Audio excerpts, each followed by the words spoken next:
Ladies and gentlemen, welcome to Dearborn, the night of innovation. Please find your seats as we will be starting the show in just about 1 minute.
Ladies and gentlemen, the moment we've all been waiting for has finally arrived. Tonight, we celebrate bold ideas, brilliant minds, and the unstoppable spirit of innovation that lives right here in the city of Dearborn. Get ready to be inspired, energized, and amazed, because the 2025 Night of Innovation starts right now. Please welcome to the stage Mayor Abdullah Hammoud.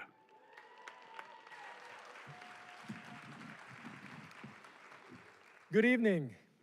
It's great to be with you all. And it's great to finally be at the first ever Night of Innovation. This was an idea that came about our administration a little over 3 years ago. And understanding the entrepreneurial spirit and how alive and well it was in the city of Dearborn, we had the idea of putting on a Shark Tank style pitch competition to help bring the brightest and best and demonstrate that the city is there to match their level of innovation, and more importantly, that the city of Dearborn is willing to bet on its Dearborn entrepreneurs and Dearborn businesses. And that's what we're thrilled to do here today, with all of you to celebrate the incredible spirit of entrepreneurship that defines our city. Tonight, we're shining a spotlight on 5 ambitious entrepreneurs who have spent weeks refining their ideas, sharpening their pitches, and preparing for this moment. They represent the future, and we're proud to be the place where that future begins. From global solutions to local eats, Dearborn has always been a city that creates, and we're just getting started. Tonight is just one investment of many that the city is making in placemaking, business development, and housing. We're creating an ecosystem where people want to live, grow, and build the next big thing. Dearborn is open for business, and we're building a launch pad for the next wave of game changers, risk takers, and boundary pushers. Now, to help us evaluate these exciting pitches, we've brought together a panel of incredible judges, leaders in their fields who know what it takes to launch and scale successful ventures. Please give them a warm welcome as they head onto the stage. First, let me do the intros. First, let's give a warm welcome to Wafat Dinero, Executive Director of the New Economy Initiative. She leads grant-making efforts to support small businesses and drive inclusive entrepreneurship across Southeast Michigan. Wafat's passion lies in creating an economy where everyone can thrive, and tonight, she brings the same vision to our judges panel.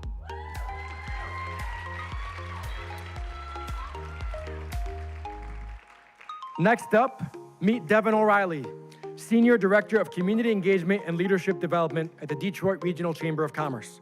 Devin has spent over a decade building support systems for small businesses, nonprofits, and startups across the region. He also leads Leadership Detroit, a program that shaped Southeast Michigan's change makers since 1979. Say hello to Hillary Frenchak, Director of Innovation and Impact at Tijara. Hillary leads programs that empower Arab American entrepreneurs with business development, mentorship, and access to capital. With global experience from Beirut to Detroit, she's known for meeting entrepreneurs where they are and helping them reach where they want to go. Next up, we have Skylar Benetham, who manages private investments at Song United with a focus on early-stage tech and venture capital. Skylar works with family offices investors to grow Michigan's startup ecosystem. Formerly a principal at Hibiscus Capital and founder of Blueprint Ventures, Skylar brings serious investment chops to the table and knows what it takes to turn big ideas into thriving ventures.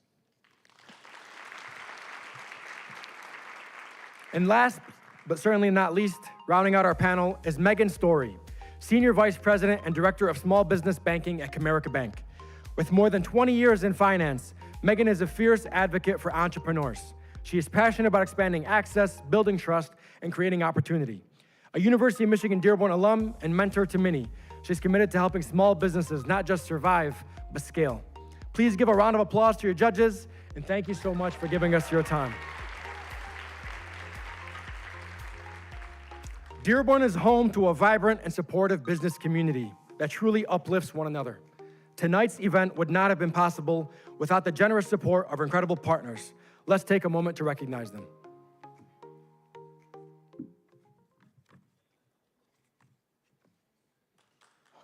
Okay, I think we're just rounding of applause. Okay.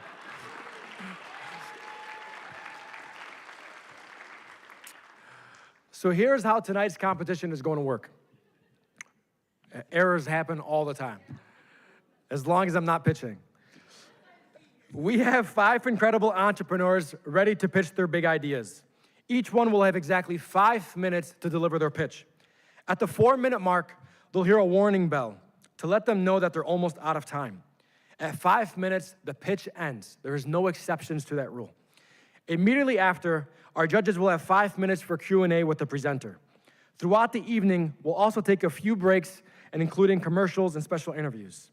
Now let's talk prizes. Our first place winner will take home $25,000.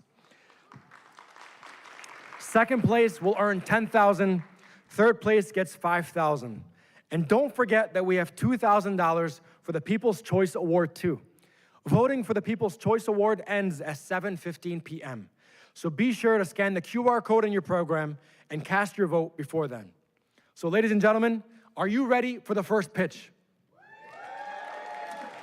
Then let's get started. Please help me in welcoming Ahmed Anani, presenting their idea for Tribal Remedy.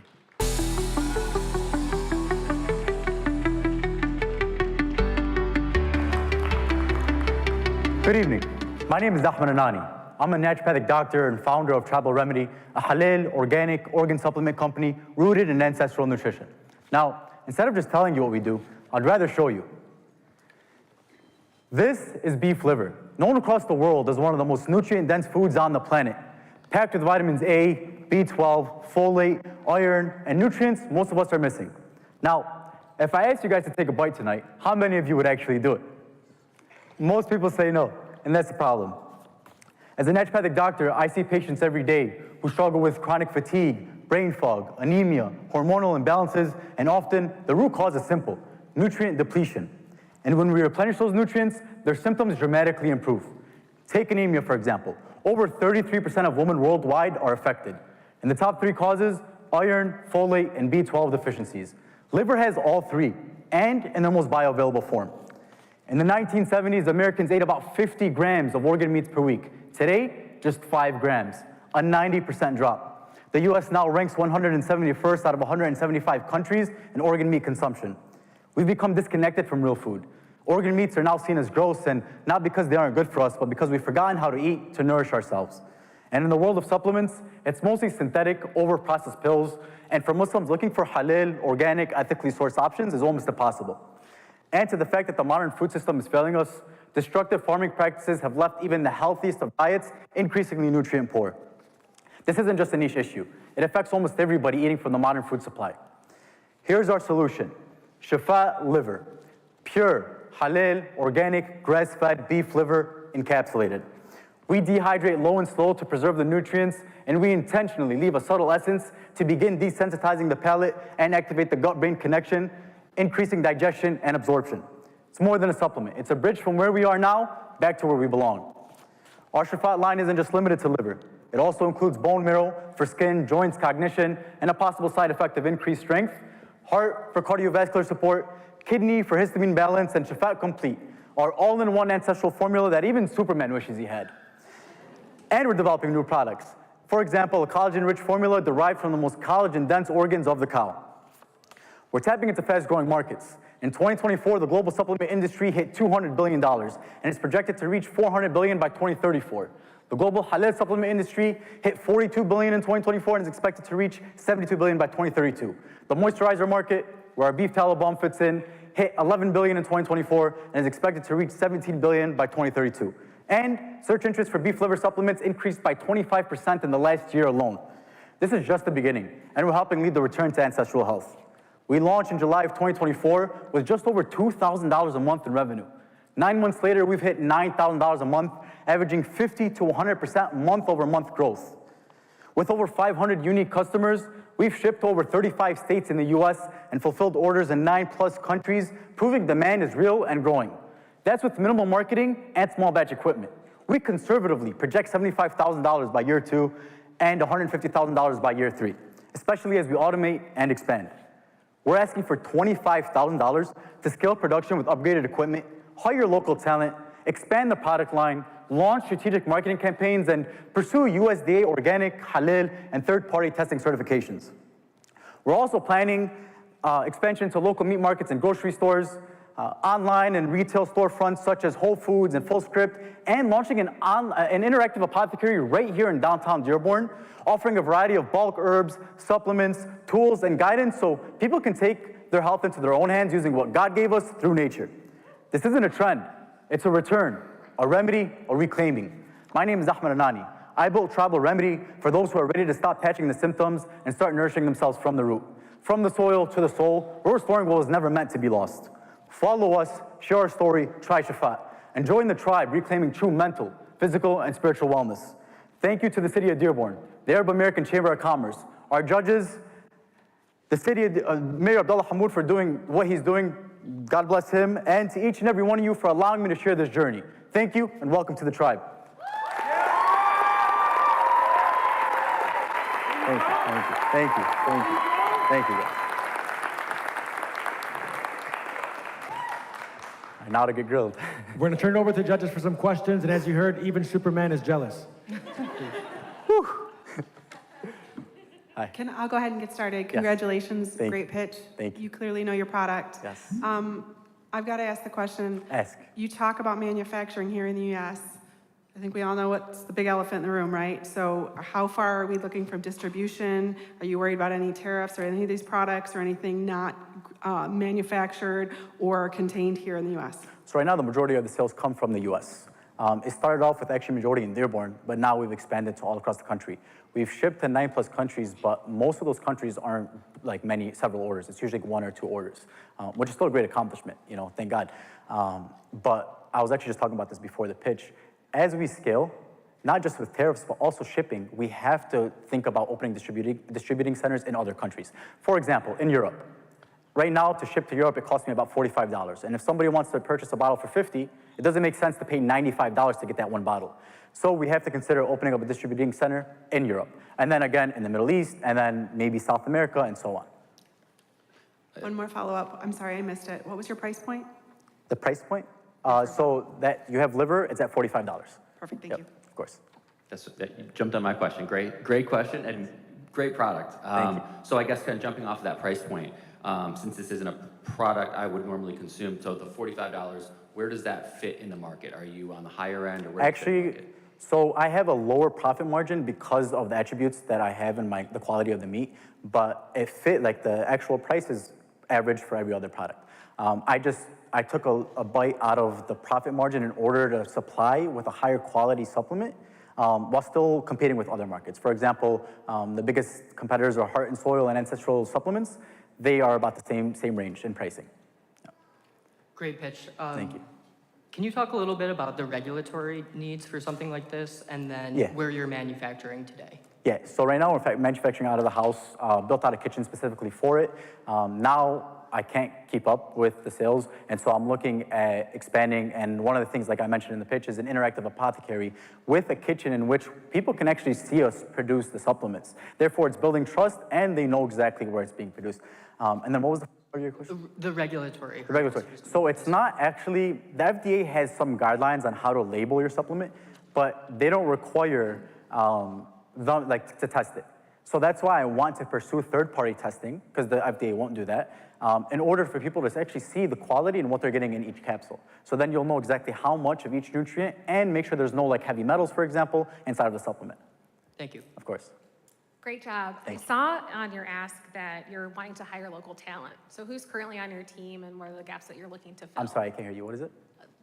Who's currently on your team? What gaps are you trying to fill? Part of your ask was hiring local Yeah, talent. so right now it's mostly me. I get the organs, I dehydrate them, I blend them, I encapsulate them, I bottle them, I label them, and I have one person helping me currently. But as we expand, especially if we get into a new facility, that's when we're gonna need at least 2 to 3 people helping.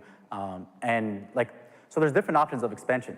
It's either hire a third party, which I couldn't do because I tried to call them and they all make me sacrifice some part of quality. So they require me to source out of their sources, and none of them will be organic and grass-fed and grass-finished and pasture-raised and halal. You can't find it. So the only other option is to do it myself. Therefore, as I expand, I'm gonna need to hire people from the area in order to help out. We can finish with one final question. Can I ask a little bit about you said your profit margins are much smaller than others. Can you talk a little bit about that and what you expect with a $25,000 investment, how that'll change as you scale up? Yeah, absolutely. So a couple things. I don't really know what their profit margins are, like for ancestral supplements or Heart and Soil. I don't know what their profit margins are. But I know that the price point is roughly the same. However, for example, for my beef tallow, I source my fat for $15 a pound. At a local meat market, I called them in order to get another source, and it was $1 a pound, right? So I'm paying 15 times more, but you can't find the same quality anywhere else. But my profit margins are still, on average, 45%. So it's still pretty good. But if I scale, then I get to order in much more in bulk, and then they give me a further discount. Like right now, I'm getting 10% discount on my meat, but as I scale, they've talked about 25 and 30%, which significantly brings down costs. All right, let's give a round of applause to Ahmed Anadi. Thank you, guys. Thank you. Thank you. Thank you to the mayor. Thank you. Thank you so much. So while our judges take a few moments to jot down their scores, we invite you to sit back and enjoy a quick look at 2 places that showcase just how much Dearborn is investing in community, recreation, and history.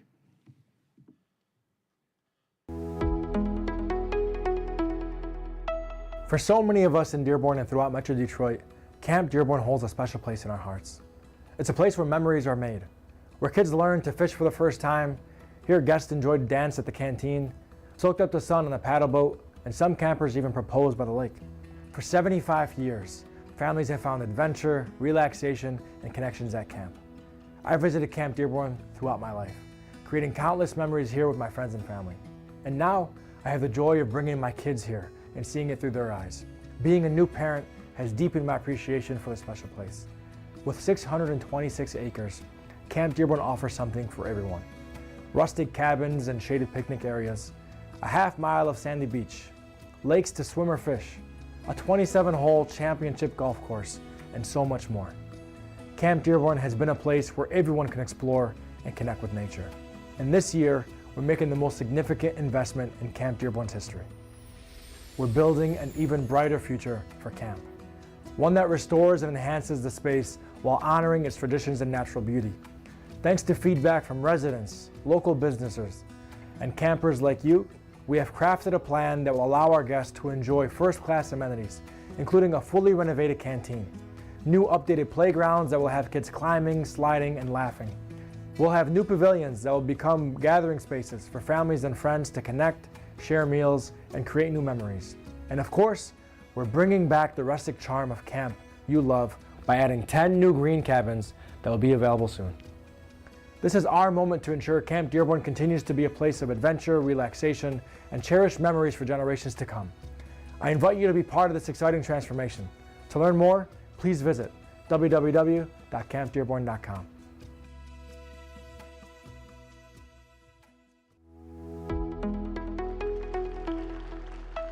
Here at the Dearborn Historical Museum, we're the official archives for the city of Dearborn. And over the decades, the museum has collected thousands and thousands of artifacts from local families, businesses, and organizations affiliated with Dearborn. And our primary purpose here is to preserve that material and to showcase it. The Dearborn Historical Museum has tours of the two historic arsenal buildings, the McFadden-Ross House and the Commandant's Quarters, as well as the Gardner House. We have thousands and thousands of photographs, hundreds and hundreds of dresses, vintage hats, toys, Ford memorabilia, and artifacts relating to various cultural groups here in Dearborn. Everyone at the Dearborn Historical Museum is passionate about Dearborn and local history. I do the primary curatorial work alongside our chief curator, Jack Tate. He's sort of the ringleader that gets this show up on the road each week, planning for city council requests, museum events throughout the year. Every day is literally something different. I like this job because I get to do restoration. I paint a lot of the buildings inside and out. If we're doing anything historic, we do a lot of research first and trying to figure out original colors, what the rooms would have looked like, and we just basically make this place better and better all the time. One of my favorite rooms I've redone, the Native American and early history room at the Commandant's Quarters. It was originally pretty run down and we completely emptied it, fixed plaster, repainted, and set it up as an actual gallery style room with Native American and early pioneer history, and I think it came out great. My favorite part is definitely opening up the rooms to see everyone's reaction, because they remember how some of these rooms never really changed for 20, 30 years at a time, and to come in and see something bright and new, it's just brings a smile to their face, and we're just really proud to have that, to be able to showcase and improve it and make it the best we can.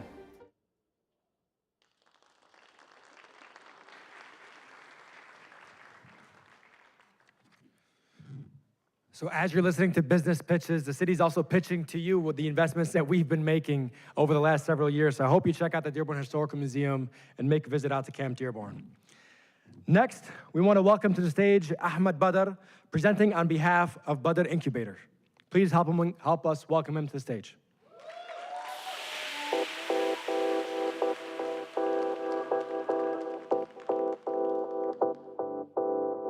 Good evening, Dearborn. Assalamu alaikum. My name is Ahmed Badr and I shoot people for a living. Don't worry, it's with my camera. Badr is more than photography. It's a creative incubator for small businesses, youth, and stories that matters. Dearborn has one of the fastest growing entrepreneurial communities in the entire country.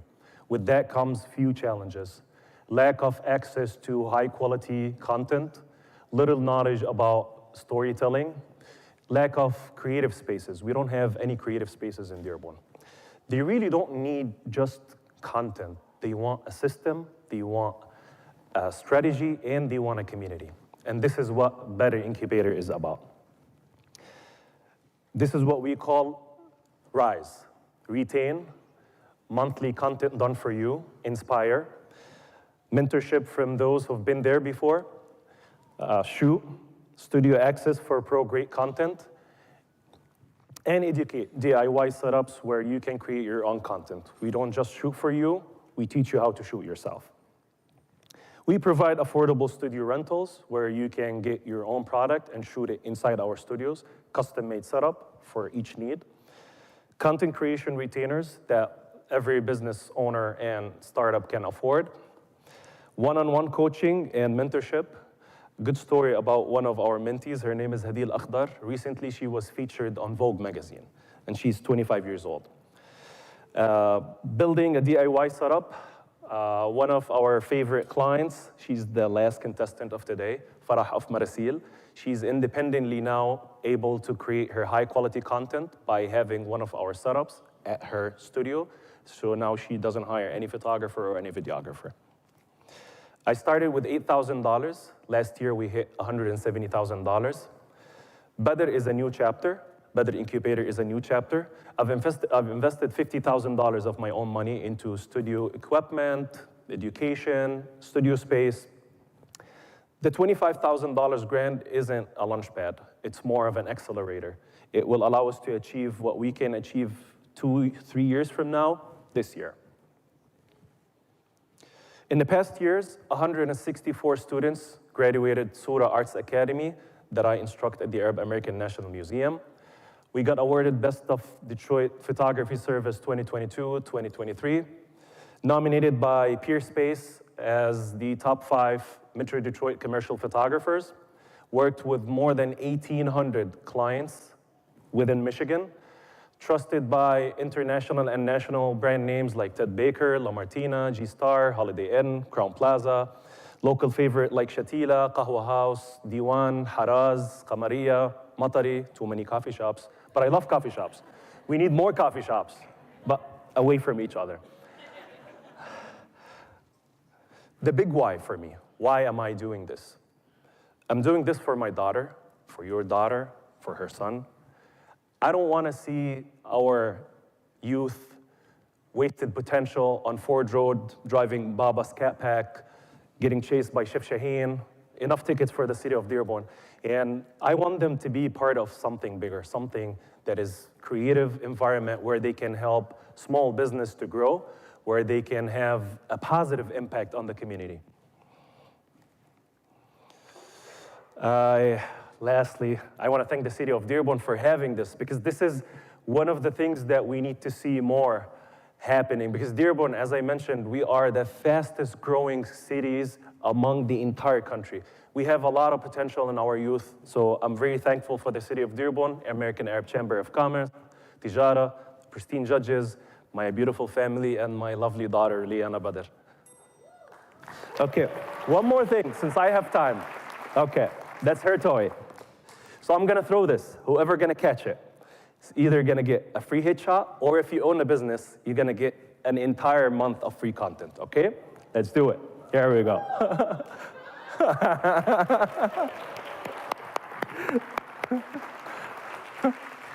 All right, let's do it. Great pitch. Can you talk about your revenue model a little bit more? I'm sorry? Can you talk through your revenue model a little bit more, please? My revenue? Yep. Okay, so I started 6 years ago with $8,000. That was when full-time photography. So the Badr Incubator is part of the Badr Agency. So it's like a subsidiary where I want to invest more in equipment, more in gear, where I can have more setups accessible to more businesses. So last year we hit 170. As per my CPA, I'm not a finance guy. So as I said, there's 1,500 businesses in Dearborn. If I'm just looking at Dearborn alone, if we're gonna capture 1% of that, that will put us at $90,000 in the first year. I put a shy $67,000, just in case. I did not get that 1%. I have a follow-up question to that. Yes. So are your setups, are they rentals? Are they one-time fees? Like, how are you So there are making two a things, profit? I guess maybe it wasn't clear for you enough. So the first one is the studio rental, where anybody can come in that studio and shoot, or a DIY setup. Let's say for you, you have a specific product. I'll come to your location, build you a specific custom-made setup that includes the gear, which is you're gonna pay for, and a one-time fee that I'm charging, and that's it. Do you have a brick and mortar space currently? I do have a space, yes. Okay. Yeah. Is that, if you were to continue growing, would you need to then move out of that? Do you need to then scale? I'll need to expand, space yes, absolutely. within Dearborn? Yeah. So now this one can have a capacity of 4 clients at the same time shooting product with the existing gear that I have. So Very good pitch, by the way. Thank you. Is your model like a membership-based model, or is it a fee-based model? How does that work? So the retainer, the monthly retainer, is a membership, but there is no obligation. Like you can do it for a month, you can do it for a year, you can do it for 5 years. And what is the fee? It starts at $500 for the retainers, and it goes up to $1,000. We do have other categories for people with a higher demand, like a higher production, which existing clients for me right now. I do cover more than 12 clients, but I wanted to tap into that affordable market. Like my CBA said that there's at least 16 billion in this industry, just untapped. Everybody now want to go just to the more expensive, the highest, you know? So the small business, when they start, they're kind of lost. They want somebody to guide them. That's why we want to create that system.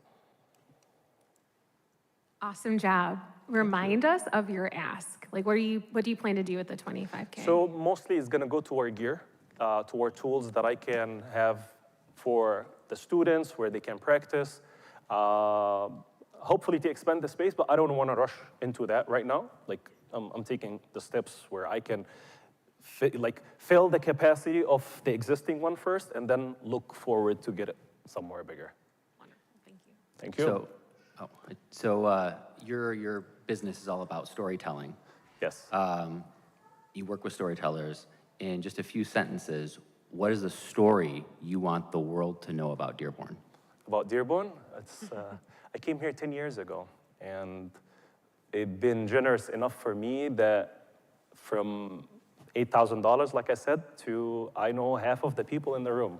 I worked with almost 80% of Dearborn businesses. It's mostly out of love. Like we have a unique community. We have that support. I know that for me or for anyone in the creative world, Dearborn might not be now the highest potential. I can go to California or somewhere else, but we're a strong community, and this is something different. This is a new market that even me living overseas, it wasn't available for us, you know? So community matters. Thank you, great job. Yep. Thank you. Final question, if anyone has. How do you do it? You said one more question? Yes. I will take that. Yes. How are you thinking about AI and incorporating AI into your business model moving forward? I use AI right now. So instead of, let's say with those setup, instead of having multiple backdrops that I charge you for it, I create like a clean, clear setup where you can replace those backgrounds with the AI. I've done that so many times.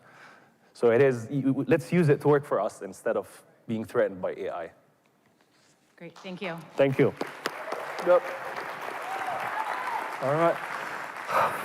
Thank you. Thank you, Ahmed. Here's what we're going to do. That's not my child. I know that. We're going to introduce a special MC, but before so, to give the judges some time to finish the scoring, we're going to kick it over to a few more commercial breaks.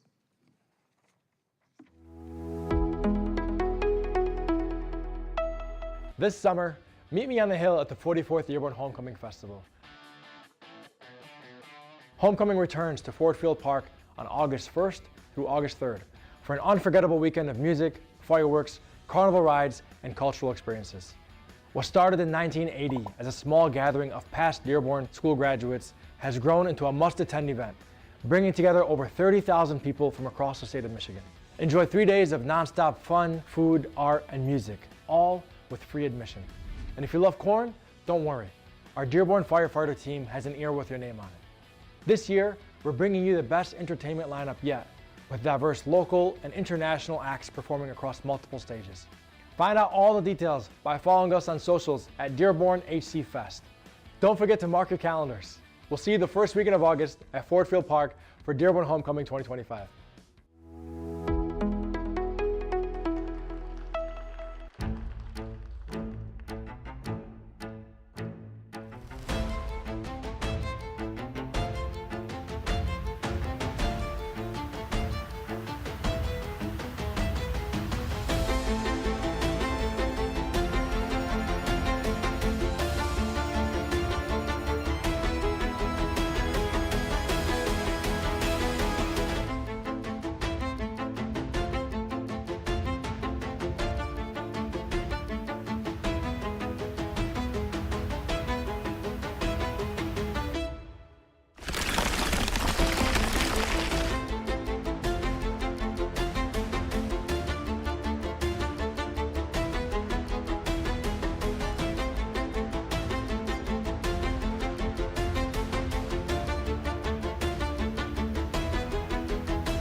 All right, as I said before the commercial breaks of it's all me on the same day, just changing my sweaters and clothes in the same office.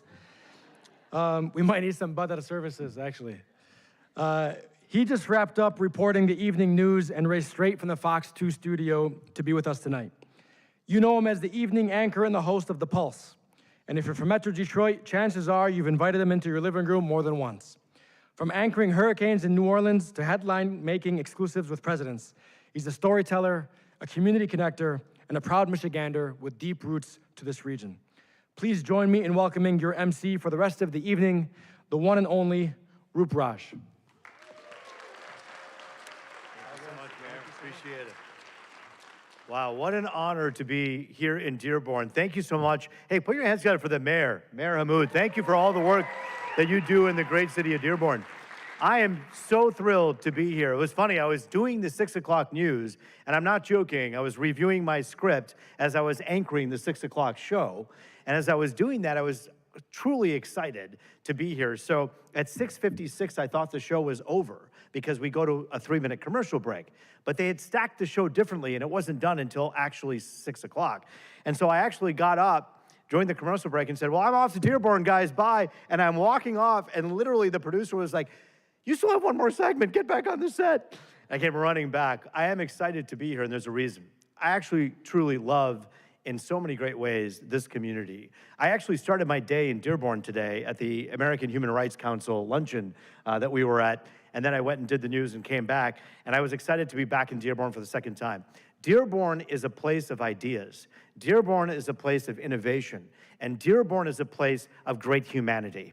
And we celebrate all of those things here tonight, and I think you can give yourselves and everyone around us a deep, wonderful Dearborn round of applause for the innovation, the creativity, and the love that surrounds us in this room. I'm truly excited to be here. Thank you for having me. You know, we're gonna have a great next part of the evening, as the first part has already been so wonderful. And so I wanna kind of tell you a little bit about this next presentation here. The Dearborn team is consistently and constantly looking for new ways to invest in local entrepreneurship. And they look for ways to bet on Dearborn. And that is the name of this expo, the Bet on Dearborn Resource Expo. It's a huge part of that. It returns for its second year tomorrow from 4 until 8 p.m. right here at the Ford Community and Performing Arts Center, which, by the way, if you're a performer who just does emceeing, this is like the best stage. It's such a beautiful place and such a great arena that we're in. And I'm thrilled to welcome two individuals who are gonna have a huge part in this expo. They've been really instrumental in shaping the Bet on Dearborn Resource Expo into the impactful event it is today. Had the chance to talk to them backstage, get to know them just for a little while. And I'm so excited, as you should be, to welcome onto the stage Dr. Dejanay D. Douglas, Workforce Development and Outreach Manager, and Amanda Sanson, Special Events and Outreach Manager.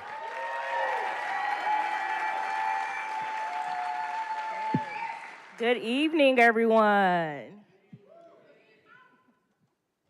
All right, so I'm supposed to have a microphone. I'm gonna use this one because I'm gonna interview you all and talk to you. And I was waiting for a mic as though there was gonna be a magic person who came running up to me. Here's your mic, sir. I have the mic in my hand. I'm so glad that you are with us here today. Give us an idea, what is this expo all about for those who aren't familiar? So the Bet on Dearborn Expo is really an opportunity to bring together all the different resources within our city, within our neighboring communities, to show why your business should bet on Dearborn. And it expands not just to business, but family and living, work, and play here in the city. Doctor, I want to ask you a little bit about how Bet on Dearborn really does help support local families and entrepreneurship. Yes, this Bet on Dearborn Resource Expo is a family-friendly event. We have over 80+ vendors that will be present tomorrow, and we have what we call our Fun Factory that is for youth, and it helps show youth what business entrepreneurship really is. Well, and to know what it is, you have to feel it, because it's not just something you can write down and read. And Amanda, you know that as well. And it does take a lot of teamwork, and that's what all good projects are about. And I know, Amanda, the partnerships that you've kind of helped kind of foster and put together have been incredible in this process. Absolutely. From all the different outreach to the vendors, to the partners throughout our team. Of course, we wouldn't be anywhere without, our philanthropy and grants team who brought in additional partners. So we're very grateful for those relationships and have the same mission of supporting businesses here in Dearborn. And by supporting businesses, you're helping the future. Doctor, you know how important that is, obviously, to foster the kind of environment that helps teach the future. And that's a big part of this, isn't it? It is a major part. So one of the spotlights we have tomorrow is for our Dearborn Works cohort. They will be in the mezzanine tomorrow, and it will showcase 10 women that went through our Dearborn Works boot camp, and it shows how they went from their ideation stage into actually having their business formed. And so forward tomorrow, yes, indeed. And so give people an idea, Amanda, what they can expect as they head here tomorrow. Absolutely. You can expect not only the vendors that Deshane was talking about, but we got 2 panels, one of which has a bunch of different businesses from Dearborn who have made their way within our community and expanded. You'll also see a resource panel as well with different organizations that provide a lot of resources to businesses. We've got workshops hosted by Techtown and Bolt Detroit. We've got so many opportunities to connect with one another and to be provided those opportunities to, expand on the resource that you're looking for, regardless of what stage in your business journey you're on, whether you're just thinking about an idea or you've been working at your business for many years. There's something that you can feel when you both talk, and it's a true love for this event and for the spirit of why we're doing it. That's something you carry with you, isn't it? Yes. You do? Yes, definitely. The expo is like our baby, and we're so excited to see everyone, not only tonight, but come back tomorrow night from 4 to 8 p.m. This is so awesome. Put your hands together for Dr. Douglas and Amanda. Thank you both. Very well. All right, my friends, it is time to get back to the competition. And judges, you feeling good? You're all feeling good? We always ask how they're doing. We should know how they're doing. They're the ones making the important decision. Do you need anything? Can I get you something? Hummus, water, bourbon? Nothing. More pitches. I like it.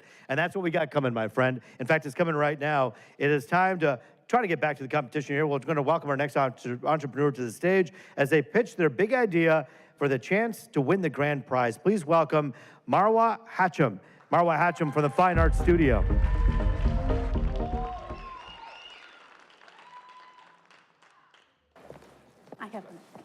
Good evening, everybody. My name is Marwa, and I am the founder and creative director of Marwa Hatcham Fine Arts Studio, a space that began from a deeply personal experience and has grown into a powerful community movement. A few years ago, I found myself in a very dark place. After giving birth, becoming a mom, I experienced long-term postpartum depression. And I lost my identity. I didn't know who I was anymore. And it felt so overwhelming. But then art healed me. And through my creativity and through my craft, I was able to rediscover myself and connect with myself. And throughout the process, I thought, if art can heal me, it can heal others too. So I founded Marwa Hatcham Fine Arts Studio to offer what wasn't available for me when I needed it. A safe, culturally rooted space where women and children can experience art in a different way, can learn, grow, connect with themselves and others. The problem is, our community has a lot of people that suffer from emotional stress, carry a lot of stress, and don't know how or don't have the outlets to release it. And there's a gap in the art market where there's almost none places that actually combine creativity, healing, and cultural understanding. And this gap, my studio fills that gap.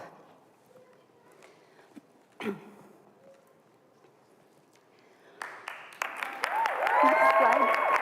Thank you.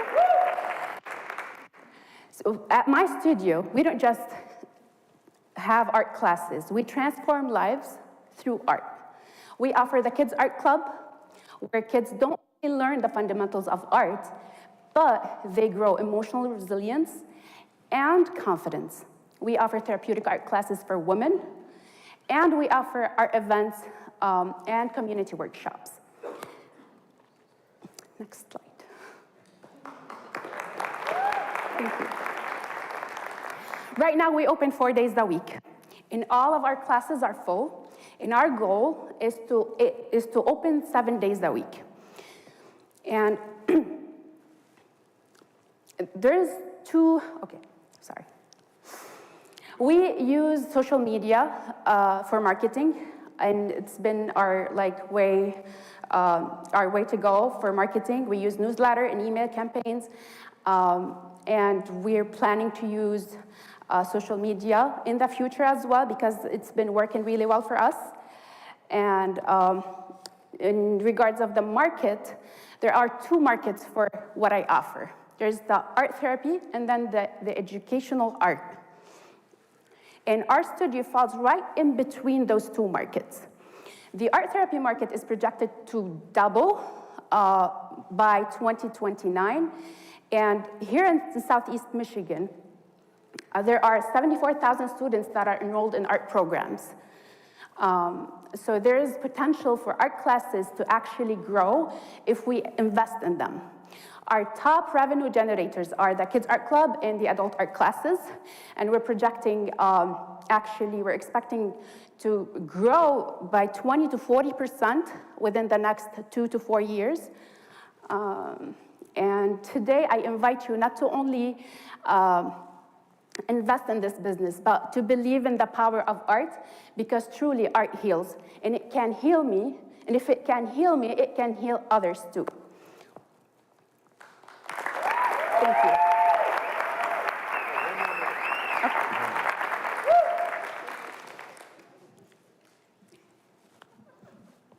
Thank you so much. Marwa, put your hands together for Marwa Hachim. Absolutely wonderful presentation. Let's open it up for questions from our esteemed judges. We'll let you take it away, judges. I think what... No, go ahead. I think what you're doing is incredible, and thank you for sharing your story. It's really exciting. Can you talk about your team a little bit?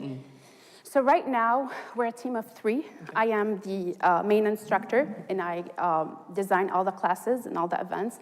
And I have two assistants, actually. One that is well-trained to actually cover for me when I'm not there. And the other one is just an assistant. And our goal, actually, is to hire more artists, train more instructors that can fill in the gaps when I'm not there.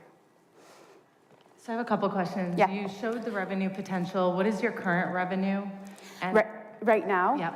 So right now, our service is seasonal. So sometimes it's high, sometimes it's low, but right now we make between 4 to 7K a month. And sometimes at the highest season, we make up to 10K a month. And then what do you plan, what's your ask here what would you use the $25,000 for? To hire a marketing team, because marketing is a big thing for us, to hire a professional marketing team that can actually spread the word for us, and create a clay room in the studio. So I want to add a clay room in our studio. That's something I want to work on as well. So in addition to kind of the general model for funding, have you sought out any additional grants or funding opportunities? Because something like this that is very kind of community-based and community healing, I think there's tremendous potential not only for traditional models of funding, but also community-based grants, civic grants, things like that. Have you sought that out and received any yet? I have received last year. I won a competition like this. Last year I won first place, and this is my second competition that I applied for. Thank you. Yeah. I'd like to applaud your bravery. This is a great mission. Thank you. I am curious to know how does this stack up to the competition to other art services in the community? You mean in how? How are you different than any other art studios, pottery, anything like that? We combine healing and creativity together. Other art studios just teach art. At our studio, we value emotional well-being, and we care about it. And most of our classes for adults are therapeutic art, not just to enjoy the process of art, but to actually rediscover who you are through art. I designed specific lessons for each class that will actually stir up their emotions and get the best out of them on a paper, and then find out solutions for their problems.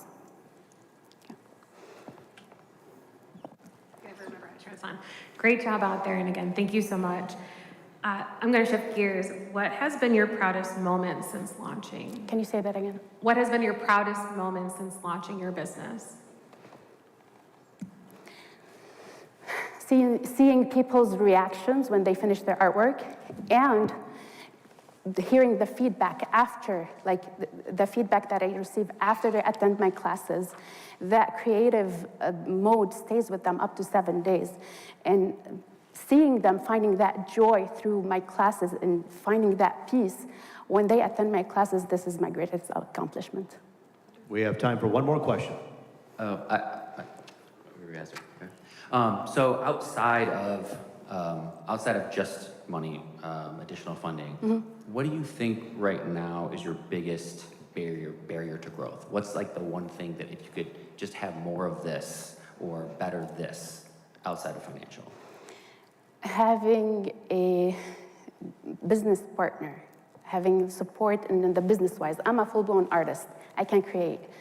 But business is something I had to learn, and it's really challenging for me to learn because, again, I'm a creative person, and numbers, revenue, financing is just challenging for me. So I need support in that term. Well, you're doing a fantastic job. Thank you. Thank you. Ladies and gentlemen, Marwa Hashim with Fine Arts Studio. Marwa Hashim, Fine Arts. Thank you so much. Congratulations. Thank you. All right, you keep cheering for her until she leaves the stage. You know, that's really important. Yeah, roll it in. You know, not only is it hard to keep your mind on the pitch that you're making, but you also have all these eyeballs and these impressive judges who, there's a lot going on. So I really give a lot of credit to the men and women who are coming up here. Good stuff. All right, we're gonna give the judges a chance to score that last presentation. As they do that, we're gonna take a quick break for a commercial to take a look at some of the other great things happening in our community. Take a look.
All right.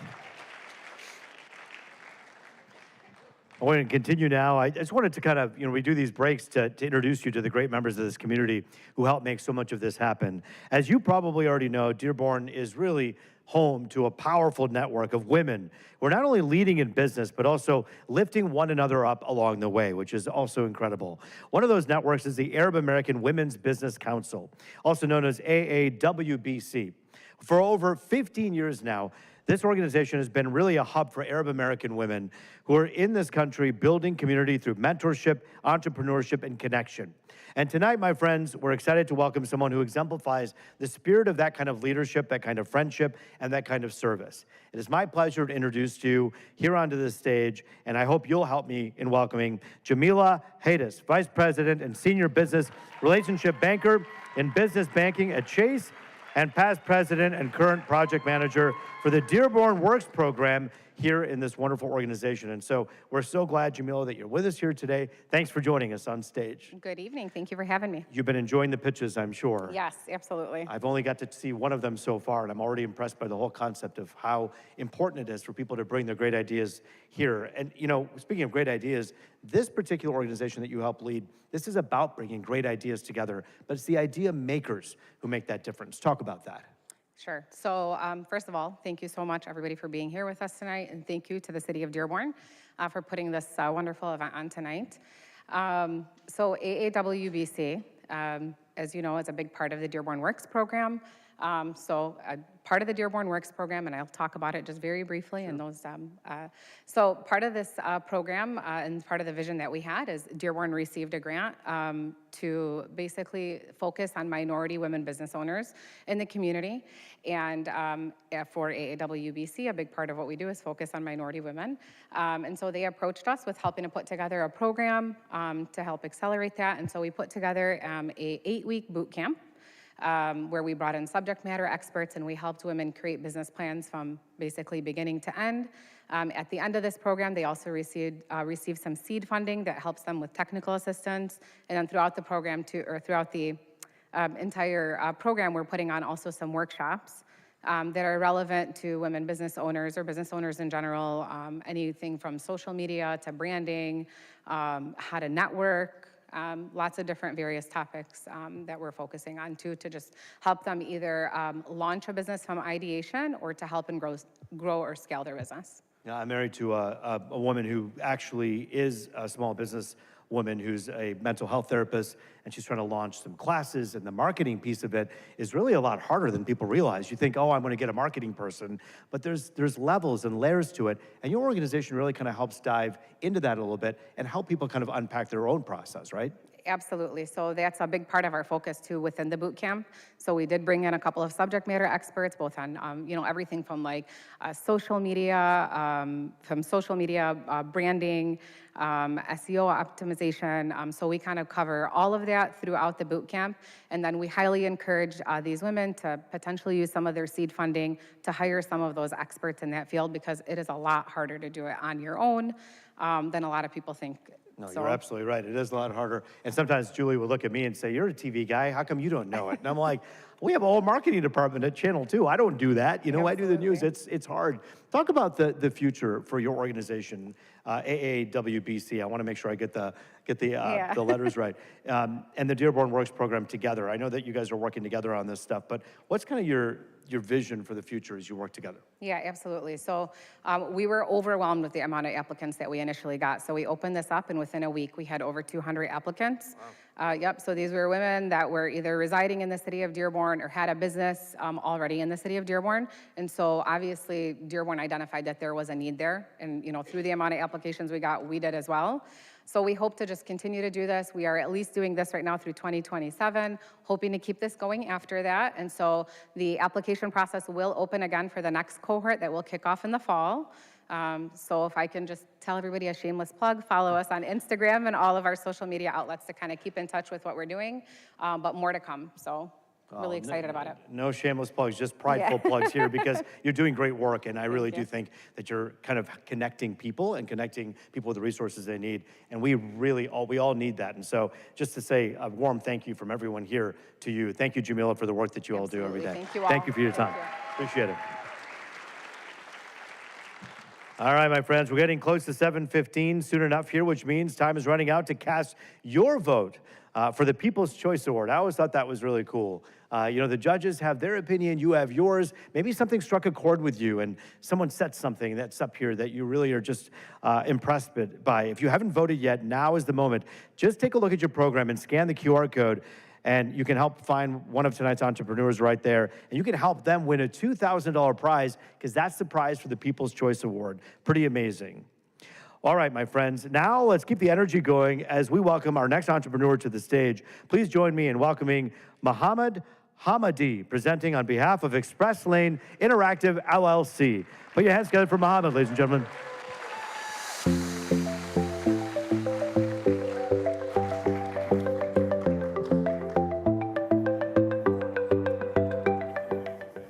Ladies and gentlemen, I'm Mo Hamadi.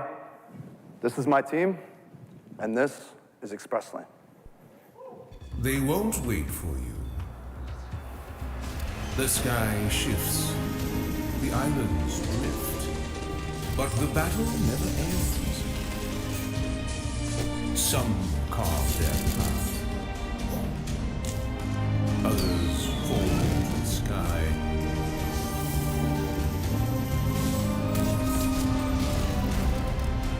The only question is, what will you become?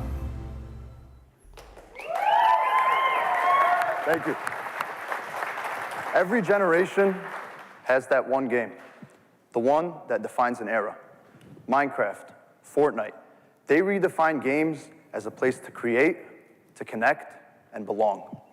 Ever since then, everyone's been trying to recreate that magic. And after years of searching, the industry has settled on one answer: extraction shooters. It's fun, it's fast, and on paper, it makes perfect sense. The numbers are real, and the market is hungry. But something strange keeps happening.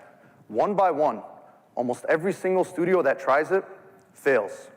Huge teams, giant budgets, gone within months. And it's not because of bad launches. Most start out strong, but the players don't stick around. Why? Sure, some had marketing issues, others were buggy, but the one crucial aspect that they were all missing is progression. You drop in, you loot, you extract, and that's it. The world doesn't remember you, so there's no reason to come back. That's why my team and I are building Express Lane. It's an extraction shooter, but now you have something to build, to defend, and to grow. Your very own floating island base that you bring into every match. That's what progression is, and that's the missing puzzle piece that we believe no one else was able to see. So I started off by building this game all by myself. I launched a prototype and learned some very important lessons. But most importantly, it helped me begin to grow a community and then inspired these 4 incredibly talented people to believe in my vision and join my team. Since then, we've been rebuilding the game from the ground up. We launched the website, released the trailer, and the response has been overwhelming. Thousands of people are following, reaching out, even influencers. And we haven't spent $1 on marketing. Now, I'm going to pass it off to our community manager, Taha, to talk a little bit about the roadmap. Thank you, Mo. This event is a major milestone for the future of Express Lane. With the funding, we're launching our open beta. With the social proof provided from this event, we're applying to the Epic Games Mega Grant. The Epic Games Mega Grant offers up to $500,000 in funding to small developers like us. From there, we're headed all the way to Saudi, to Savvy Games Group. Savvy Games Group has allocated over $38 billion in funding solely just within the gaming industry in an attempt to diversify their oil-based economy. After that, it's all guns a-blazing. We're releasing our game on Steam, the biggest gaming platform in the world, porting our game to consoles, and growing our very own studio right here within the city of Dearborn, Michigan. Now back to you, Mo. Ladies and gentlemen, I was born and raised here. Years ago, I moved to Silicon Valley, where I learned game development from some of the best and the brightest. Now, I'm bringing that knowledge back home. And there's something I've been seeing. We have so many talented and passionate engineers and artists with no industry waiting for them. How many of us here have friends or family who've had to pack up and move all the way across the country just to find work? And how many of us know someone who's been affected by the recent layoffs at Ford and GM? It's time to diversify. Gaming made $348 billion last year, and I think it's time that we get a piece of that. And in the event that Express Lane only creates 8 or 9 jobs, that's a spark, and it's proof that we can create something incredible right here in Michigan. 100 years ago, a man named Henry Ford changed the world with his vision and put Dearborn on the map. Now, in 2025, we believe that this city can do it again. Thank you. Thank you, judges. Thank you, audience. And thank you to my team. All right. Mohammed, Hamadi, thank you so much. Thank you to your team.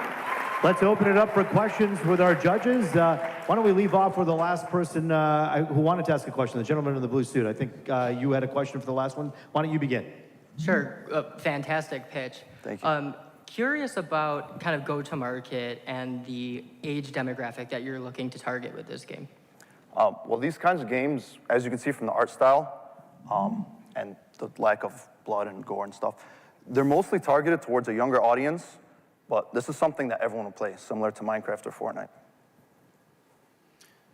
So in the process, we didn't really talk numbers, revenue, that sort of thing. Are you pre-revenue, or how many, can you give me some numbers on active users or anything like that? So we're pre-revenue, but I told you guys I launched a prototype a couple years back when I was working alone. So that one managed to get over 2,000 active users. So there's numbers there. Right now, our numbers are mostly in wish lists on Steam. As he was saying, the biggest gaming platform in the world. We have over 4,000 people who have the game wish listed. And then we have 38,000 followers on TikTok, and we have a growing Discord community of over 1,200 members. To chime in about the whole numbers aspect, so the reason we decided to stay in pre-development and not launch our game, because based off the clips you can see we have a fully furnished, fully polished game that we could present, is because we really want to finalize and perfect everything and then get our marketing strategies down too. One of the ways that we hope to market is market directly to the consumer, and that would be by paying Twitch streamers, people who stream video games, whose whole demographic and whole community revolves around the video games, to play our game. You know, get 10 of them to all play at the same time at 6 p.m. And then for, you know, maybe a day, our game is number 1 or number 2 or number 3 on Twitch, the biggest gaming live streaming site. So just real quick then, so what then becomes the revenue model? The revenue model? Yeah. Oh, you're asking how we're gonna make money? Yes, exactly. Oh, okay. So you guys aren't gonna like this, but Express Lane's gonna be free. The reason we're doing that is because the biggest, most profitable way to make games right now is the live service model. For example, Fortnite. They made, I think, over $2 billion just like in their first year, and I think $5 billion by 2021. So, and their game's completely free. They sell in-game cosmetics and stuff like that. So we're hoping to take the same route. Also, it's easier to get a quick user base and like really get your game growing when you release it for free. We want everyone to have access to it, not just people with money. Especially in the beginning too. I'm just saying, especially in the beginning too, because that's what attracts them. If they see someone that hasn't really been out there and they have to pay like 50, 60 or whatever people are paying this much, probably won't go towards it. But if it's free, that's what grabs them. And as they play, as they progress, they're gonna like and wanna make their character look better or their environment. So that's what we're going for. Yeah, multiplayer games operate entirely off social proof. If there's nobody else online, you have no one to play with. So release the game for free, have everyone and their friends playing it because they saw influencers playing it, you know, Twitch streamers, YouTubers, all that, and then everyone will flock to the game. So it's like a snowball effect. Yeah, and speaking on that, we're also like hoping to reach out to like fellow YouTubers, streamers, or whatever it may be that are on Dearborn, and there's quite a few. So once we get to the next part, we'll get to them. And I've spoken to some of them because one of them is a buddy of mine. He's very interested and he'd love to. So there's like, it's there, you know? We have time for one more question. Can you tell me a little bit about, nicely done, by the way, gentlemen. Thank you. Can you tell me a little bit about what your current capital investment has been and what kind of investors do you currently have, if any? Like I said, we haven't spent $1 on marketing, and we haven't spent $1 outside of our own money on development. Can you tell me how much you've spent so far? Well, most of it is human capital. So in terms of actual dollars, I'd say under 10,000. Everything we do ourselves so far. The biggest thing for us in terms of investment is our own time. Like, for example, we had a clip of Peace Park within our game. That clip alone took us 28 hours to make. So every little scene we see behind our games, we could offsource a lot of this work, but due to a lack of funds, we can't really do that right now. You know, we can't offsource to subcontractors and other people and other experts. By getting the funding and that contributing towards launching our beta game is, you know, a lot of it is offsourcing work or buying better equipment, things that can streamline and like make our game development process more efficient. That 28 hours he was talking about was the longest all-nighter of my life. Well, Mohammed Hamadi and your entire team, we say thank you for your wonderful pitch. Good luck to you. Thank you so much. Thank you. For your answer to them. Thank you, guys. Thank you, judges. All right, we're getting Close to the end here, we have our final pitch coming up in just a few minutes here, but as we take a quick break, we want to highlight an exciting initiative that's helping entrepreneurs across the state of Michigan with really turn bold ideas into thriving businesses, which is kind of what the spirit of all of this is all about. With a strong focus on Arab American entrepreneurs, Tijara is building America's entrepreneurial ecosystem by offering everything from immersive boot camps to one-on-one coaching. So while our judges take a moment to tabulate their score there, let's hear more about this powerful initiative and the stories it's helping to shape. Take a look. But this bad boy has been going on for 32 years. That was a big intro, man, but 32 years this has been going on. So it's much bigger than everything that's happening around the world, but yet it is about that at the same time. But it's really about community to me. Talk about what the event is about. Yeah, so the Chamber's been around for 32 years, and it's always been focused on uplifting the Arab American community, its businesses, and ensuring that it has a place at the table, right? Building institutions that last. Absolutely. And so the gala that we have coming up has shifted to focus on not just the innovation of the community and a lot of the programming coming with that, which I'm excited to talk about, but also the idea of entrepreneurial philanthropy, where Arab American businesses give back, where these owners find a way to use their success, their platform, to contribute both locally to schools, community centers, and foundations, but also abroad for humanitarian aid for their families back home, because they still consider it home. And that's where not just cousins or distant relatives, siblings and parents and children, grandparents, everything. Exactly. That's very important. Talk about some of the programs, like what will it actually aid? What do you teach people? How do you help? First, just demonstrating the strength of this community when it comes to its economic growth and how it chooses to give back. I think it's something uniquely Arab American to show that we have this spirit of philanthropy and this social responsibility that we carry in everything that we do. It's pretty clear that there is some wonderful things that are happening right now with Tijara. And we are so lucky to have one of the people, one of the key leaders behind Tijara with us here tonight. Please welcome onto the stage the Executive Director of the American Arab Chamber of Commerce, Bilal Hammoud. Thank you so much, Bilal. Good to see you. I met you backstage. It's great to finally put a face to the name. I've actually read about you. You were on Fox 2 there with Lee Thomas talking about Tijara was talking about the great group. What is it for those who aren't familiar? Talk about the entrepreneurial hub that it really is. Sure. So Tijara is an initiative of the American Arab Chamber of Commerce centered around this concept of taking those high potential, high growth individual businesses that are really in that startup phase. A lot of the folks that you see on the stage here today, and giving them a platform, the resources, the network on a national and global scale to scale, giving them that opportunity to become a larger business, connect them with opportunities, and really give them the potential that they have inside them and giving them the space to do that growth. And you can't do it without actually kind of that real world experience. And those boot camps that you offer are pretty awesome. And they give an awful lot of money. We're talking about 20 businesses, $100,000 worth of money there that's going out to them. That's really beneficial. Talk about the boot camps. Yeah, so we just concluded our last program, about 20 businesses. It's these high potential growth founders, right? Michigan founders with the opportunity to scale. We put them through a 9-week intensive program, everything from the startup basics, financials, customer acquisition, scaling and market share, and get them to that point where they're ready to take that business to the next level. And so really excited to have seen so many of those graduates come here together and some on the stage here today. Well, we know that obviously everyone who gets involved and takes part in this has a great vision for themselves. Talk about, as an organization, Tijara's future. What's your vision as you pull it forward? Great question, Roop. I think as we continue to scale, right, the Chamber being around for about 33 years and continuing to do this kind of work, partnering with the city to co-host this event and really scale up these businesses that we see with that high growth potential, the future holds a lot of opportunity for us. We're bringing in large-scale opportunity businesses from global nations across the seas, bringing them back here domestically to the state of Michigan. It's expanding, right? Building partnerships across the country and centralizing them in a state like Michigan, an innovation-based economy, and giving us the space to ramp up and show what the natural resources of the state have to offer, what the talent base of this state has to offer, and what a city like Dearborn, right, where we call home, has one of the most exponentially growing small business communities in the country, and why what we offer here is unique and a model that does need to be shared across the country. Well, there's so much talent right in this room right now. So give people an example who are both backstage and those who are in the audience about how they can get involved with Tajara. Yeah, sign up. You saw the big glowing booth outside. Thank you to DTE, who's fueled all the electricity that cost.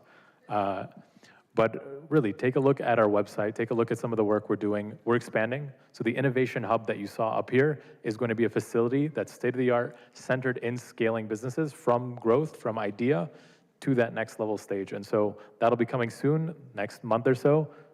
I'll look at Hillary, and hoping to really showcase that to the community. So take a look, stay tuned on social media, and stay up to date on a lot of the events and opportunities that we'll be continuing to host. So yeah, and just watch the news with Roop, because as long as you're looking out there, we'll be there. Well, we'd like you to come back and continue to tell your story of success on Fox 2. We'll get you back on because we love the good news of what's happening in Dearborn and this community, and so glad that you're a big part of it. Bilal, Hamoud. Thank you, sir. Thank you for your time. Appreciate it. Great to see you. Great to see you as well. All right, my friends. We are moving forward here with our next part of the program. It's our final pitch of the evening. The last entrepreneur is really bringing creativity, culture, and connection really to life through her work. Please join me in welcoming Farah Bazi of Marasil LLC. Farah.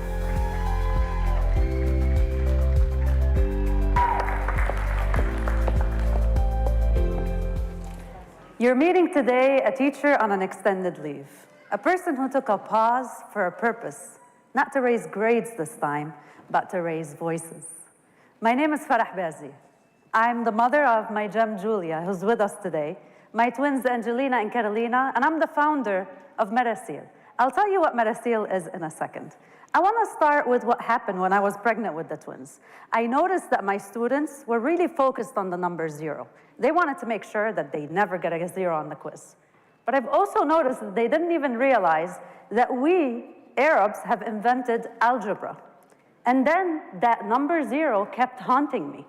When I was on my maternity leave, and right when I had the twins, I went to a local Target, and I looked for greeting cards that said our culture, that celebrated Ramadan. I wanted to gift my family and friends. And guess how many I found? 0. With 2.2 million Arab Americans that live in the United States and only 60,000 here in our city in Dearborn, there was 0 greeting cards that spoke our language and our culture. And so what was the solution? As an Arab mom, I found a solution to every problem. Started with Marasil. In our vision at Marasil, we see a world where Arabs share their stories without holding back. And so before I tell you how to do that, I'm going to let Nader's story take the stage for a second. Nader got his dad a greeting card for Father's Day. This was one of our cards that said, Li Abi, to my father, as long as you stay, everything else can go away. ما دمت أنت باق فليذهب كل شيء. Mr. Abadi was so in love with the card that he sent me a personal message, and I sent him back one of our calendars, which featured local artists that were national and international Arab women artists. I didn't know that at that time, Mr. Abadi was battling stage 4 cancer. I didn't know until Nader later on messaged me and thanking me for bringing Marasil to life, because it gave him an opportunity to thank his dad while there was time. And so this is our mission. At Marasil, we create pieces of art that use our very own Arabic calligraphy through the art of storytelling that are relevant, that bridge Arabs in diaspora with their homelands, that represent them, and we do that luxuriously. Right now, we have over 124 greeting cards and offering art prints, and we also help other brands tell their story. And let's go back for a second. I want you to look at those dots on the map, because right now, we are at 13 resellers between Dearborn and Detroit, and we are an at-profit business, debt-free. We're continuing to grow in profit, and we've recently secured exclusive partnerships with local retailers and big brands such as Ford Mina. So I'm asking for the 24,000 because I want to expand and scale Metasil from the 13 to a 50 reseller. And we will use that money to build a mobile-friendly inventory system. We want to increase our seasonal inventory.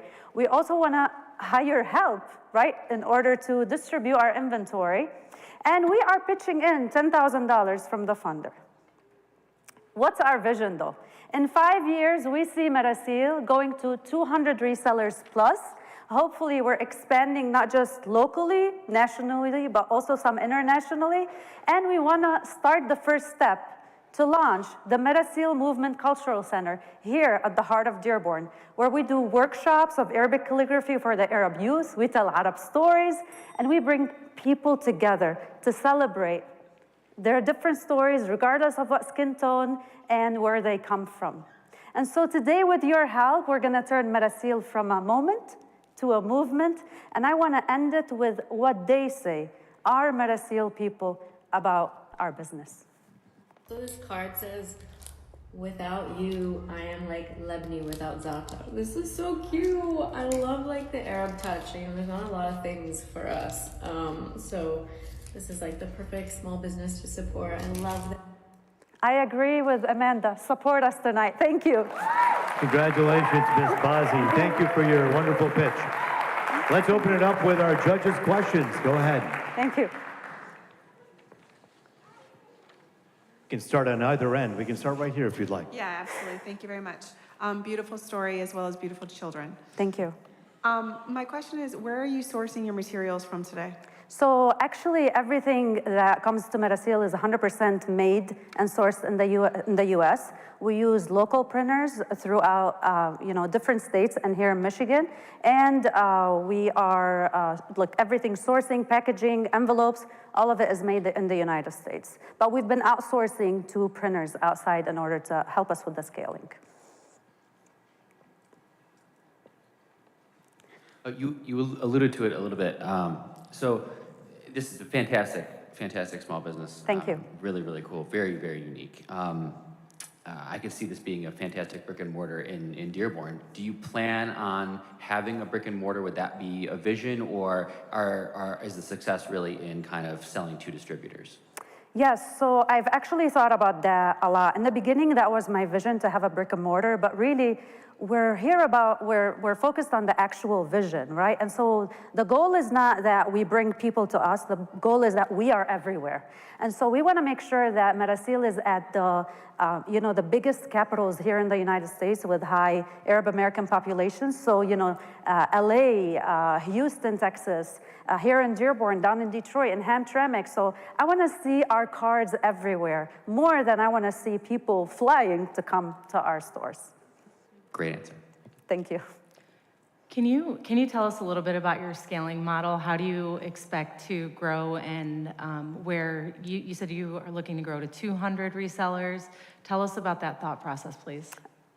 Thank you for the question. So right now we're at 13 resellers. The way that this has been going is I've been either directly trying to approach different retailers or stores within our community, using different networking events to connect with people who really need our cards to make their places look better, And so what I've also been doing is I've been asking for help from all of our local nonprofits, Access, Tajara, all of our people, that, hey, this is what I have. Can you please connect me with these people? After the connection happens, for example, our latest has been Warda in Detroit. Then we go ahead and we provide we have a two-model system. So the store can either do a consignment where it's zero investment for them. They don't have to pay anything. They just check and see what sells, and whatever doesn't, we take it back. Or they can invest in a wholesale, or they can go really above and beyond like Hashim's, and we design exclusive cards for them with our touch. Great, thank you. Thank you. Can you talk about the software component? Have you developed that internally? So we want to invest into somebody who will actually develop an app for us, because we want it to be mobile friendly. We want the people who are on the ground to be able to pull up their phone, go into our system, and add in the cards, take out the cards, and then it will tell them, You know, what do you need to add today based on what's coming up in the season and based on what are the best cards sold right now? So we've actually had a lot of discussions. I've spoke with an amazing developers who will help me for that. The investment for that is 5 out of the 25,000. And so that's what we're looking into. Last question, please. That's a little daunting for this to be the last question. Farah, congratulations, great job out there. You talked about your success by like 2030 and kind of that vision, but what does success look like for you 1 year from now? 1 year from now, success looks like Merasil being at least at double of where we are today. So we're at 13 resellers. I'd like to see Merasil between 25 and 30 resellers. And honestly, success is more and more people coming up to me, stopping me on the road and saying, you're Merasil. My name is Farah, but people think I'm Merasil. so that's just such an amazing, successful feeling because it means that I stood up for my brand and we're doing a good job representing it. So thank you for the question. Farah Bazi, thank you so much for your time. Thank you. Good luck. Some pretty incredible pitches. These judges, I mean, they knew they had a hard job. This is a really hard job, just the ones that I've seen. So I know you're busy tallying all of your notes and looking at all the information you got. We'll let you do that. And as you do that, we should remind you there's so many great things happening in the great city of Dearborn. And one of the biggest reasons that Dearborn is able to thrive and do so well is because of the educational infrastructure that's sitting right now in our own backyard. And that's what's really incredible about this great city. It is its diversity and its dedication to education that make it so wonderful. And these institutions have leaders that tirelessly work every day to make sure that this city and this community continues to support education with excellence. And we're so honored to welcome 2 leaders from institutions that really play a vital role in all of that work. Please join us in welcoming onto the stage Dr. Michael Nealon, Vice President of Academic Affairs, and Dr. Patricia Chapman, Dean of School of Business, Entrepreneurship, and Professional Development from Henry Ford College, and Frederick Brunel, Dean of the College of Business for the University of Michigan Dearborn, 2 remarkable institutions helping lead some wonderful, wonderful times into our exciting future. And we thank you all for being here. Thanks for joining us here on the stage. Give them a warm hand. You know, it's exciting because everyone right now knows that we're about to get ready to reveal the People Choice Award in a matter of a few minutes here, and all of the rest of the awards as well. And so, you know, we talk about this kind of innovation, this kind of, just kind of dedication to entrepreneurship that we're seeing on this stage. This is something that I know Henry Ford College has been kind of instrumental in so many ways. I want to begin with Dr. Chapman. What are some of the current programs and initiatives at Henry Ford College that you'd say are specifically designed to support this kind of entrepreneurship that we're seeing? So first, I was so wrapped up in the presentation, I barely made it to the stage. I'm so glad you're here. So glad that I am not a judge. I do not envy the work that you have to do. But Henry Ford has a small business and entrepreneurship certificate.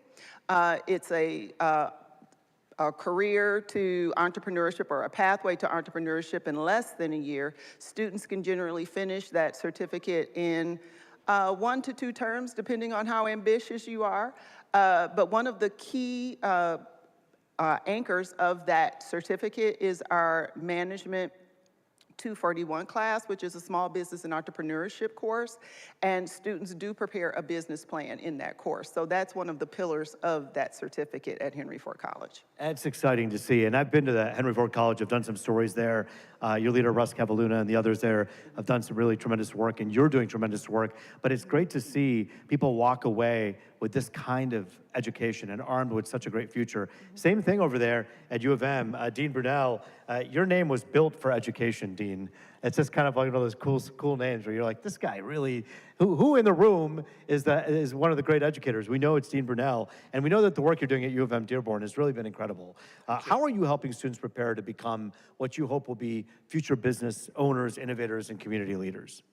Well, first of all, it starts before they get to us. It starts in the community. It starts in K-12. It starts in feeder schools like Henry Ford.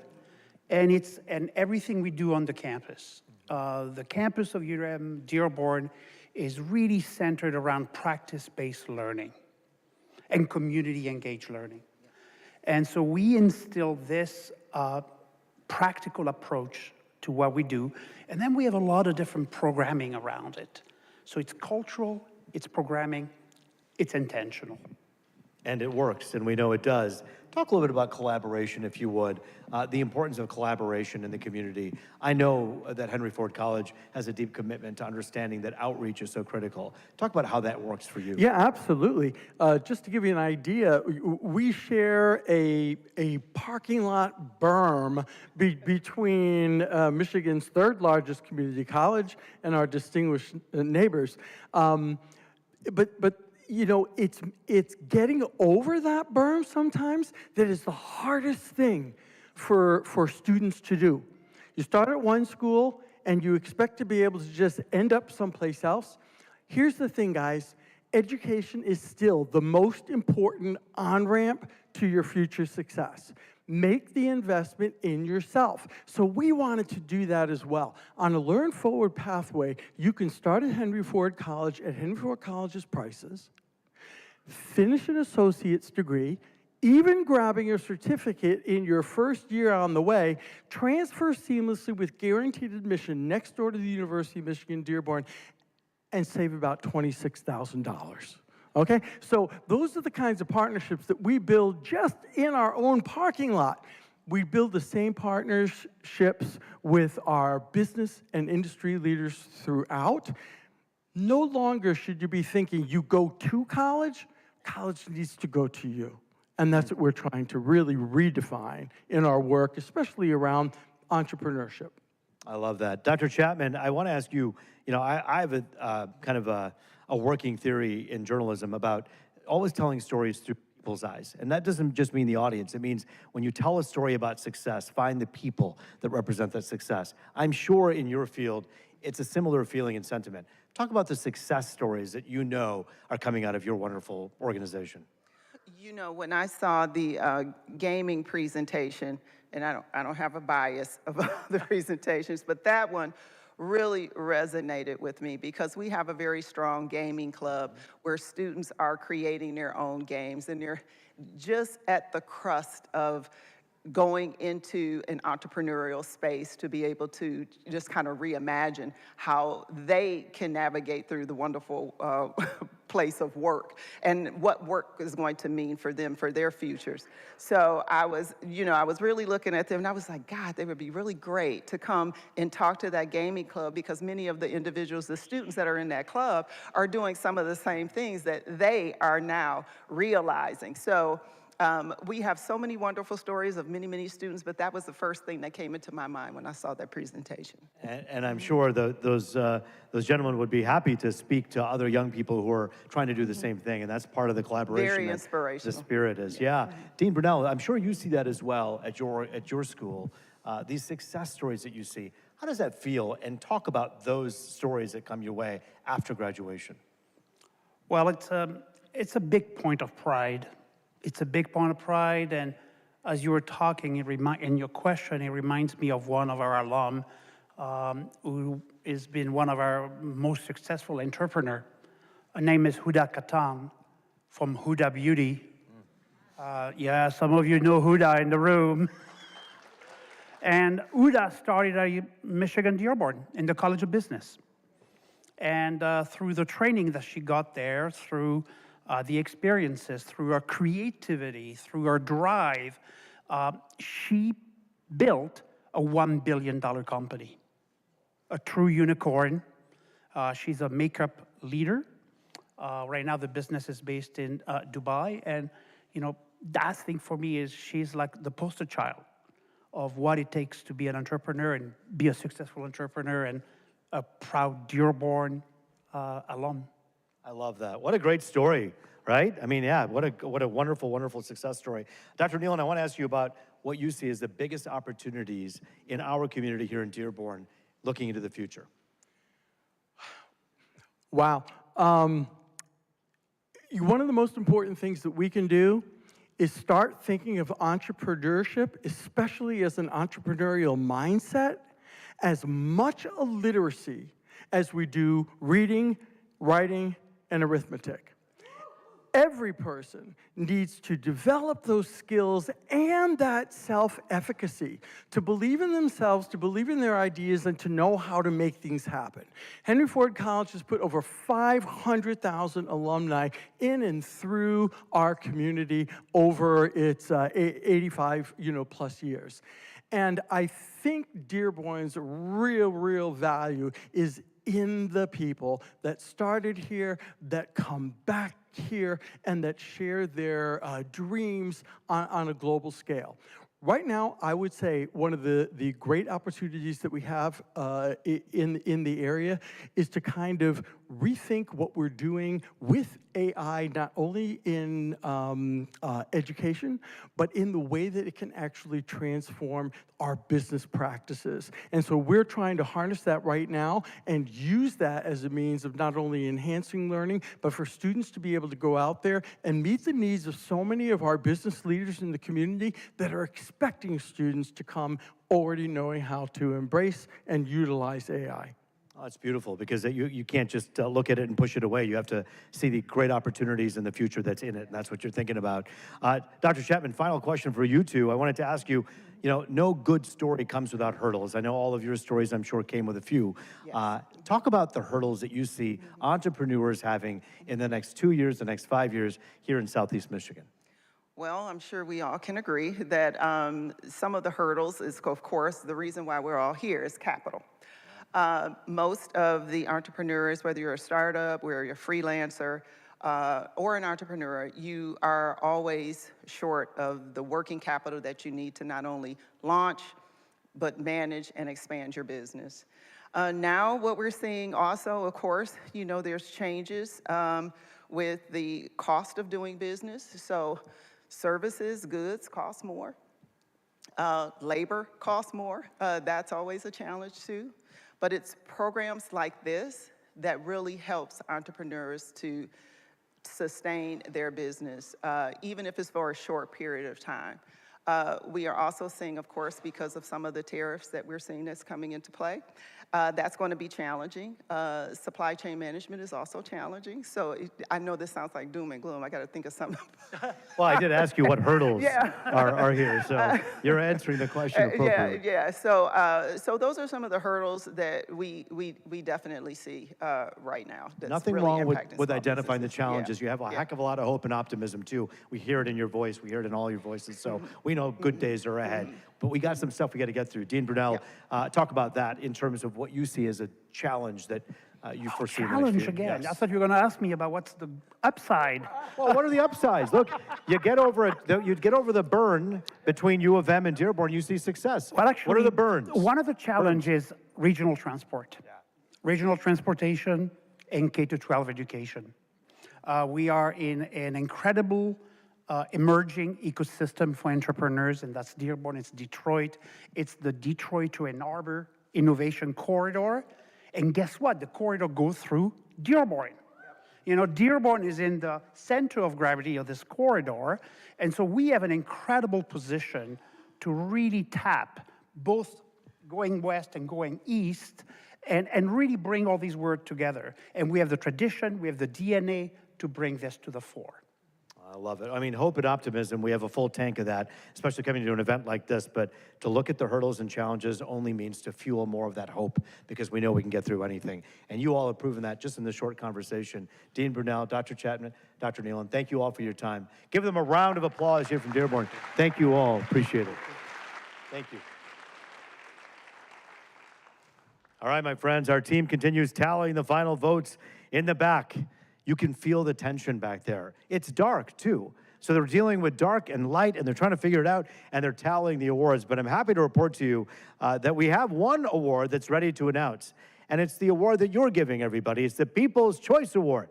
And yes, we're excited to give this award out to the lucky group that's going to be getting it. At this time, I'd like to invite onto the stage Mayor Abdullah Hammoud and our 9 businesses that were highlighted this evening in your program back to the stage to help us present the check to our People's Choice Award winner. Now, after I announce the winner, our 5 presenting businesses will stay on the stage as we announce our top 3 awards. As you know, the People's Choice is pretty special.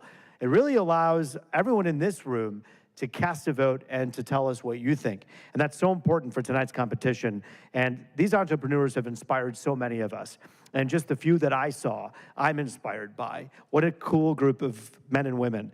And with that, it's time to reveal the results. Ladies and gentlemen, put your hands together for all of the folks who are going to be coming up on stage, every one of them.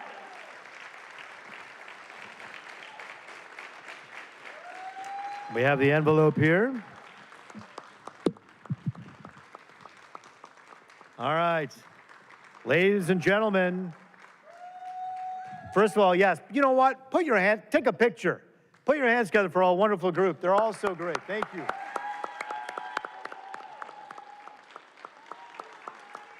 All right. Ladies and gentlemen, the winner of the 2025 People's Choice Award is, I love the silence. I'm kidding. Express Lane. Congratulations.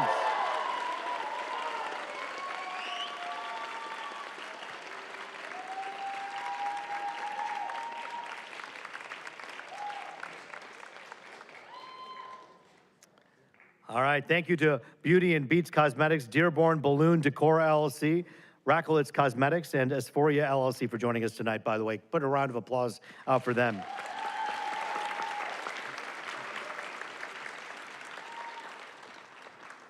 Now, my friends, as a reminder, if tonight has sparked the idea or inspired your business journey, then you won't want to miss the Bet on Dearborn Resource Expo that we talked about earlier that's happening tomorrow. The Lincoln Ballroom just across the hall will be filled with entrepreneurs, business experts, and local resources all under one roof. You'll be able to take part in workshops, hear panels on funding and digital marketing, and get the latest guidance in city procurement and scaling strategies. Whether you're actually a growing business that's growing really rapidly, or you're just starting out, there's something for every innovator there. You can find the full schedule online at betondearborn.com/expo. Now, before we move on, let's recognize tonight's contestants' courage, creativity, conviction, and hard work they poured into these really incredible pitches. Please join me in celebrating all 5 of our finalists. Please put your hands together for all of them.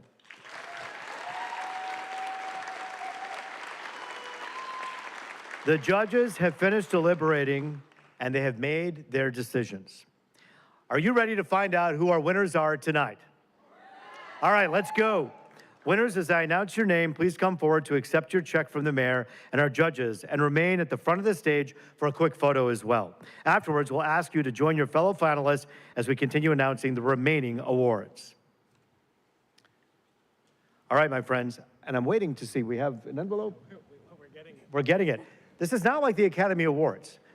We wait for the envelope to come to the stage before I can announce it because I don't even know who the winner is yet, but I can safely tell you that it's going to be someone who encompasses a lot of talent and a lot of passion in their project, because we've seen that from all of the folks behind us. You know, oftentimes in television, when we have to delay, we do the weather. And so I'm going to tell you right now, it is going to continue to be a muggy day with temperatures somewhere in the late 60s. As we head towards overnight hours, we're talking about an overnight low with rising humidity. Tomorrow, highs in the 70s. We hit 83 day after tomorrow, and this weekend's looking like a winter with a chance of storms on Saturday. Got it. And now for a look at sports, here's Dr. Hamoud. No, I'm kidding. All right, here we go. That's the third place? Yes. All right. All right, my friends. Taking home the third place prize for $5,000. It is my pleasure to tell you the winner, Express Lane.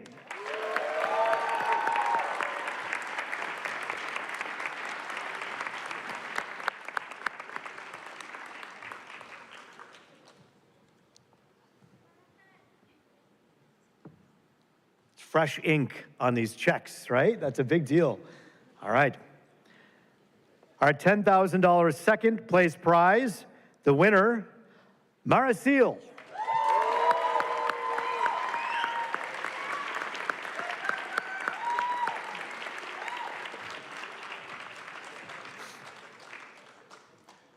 And as an MC, I never say it's the moment you've been waiting for, because when you're talking about this much talent up here, these are the moments we've been waiting for, and we've already seen 2 wonderful winners. And now we have our grand prize winner. This is the $25,000 winner, the moment some of you have been waiting for to know who this is, Tribal Remedy.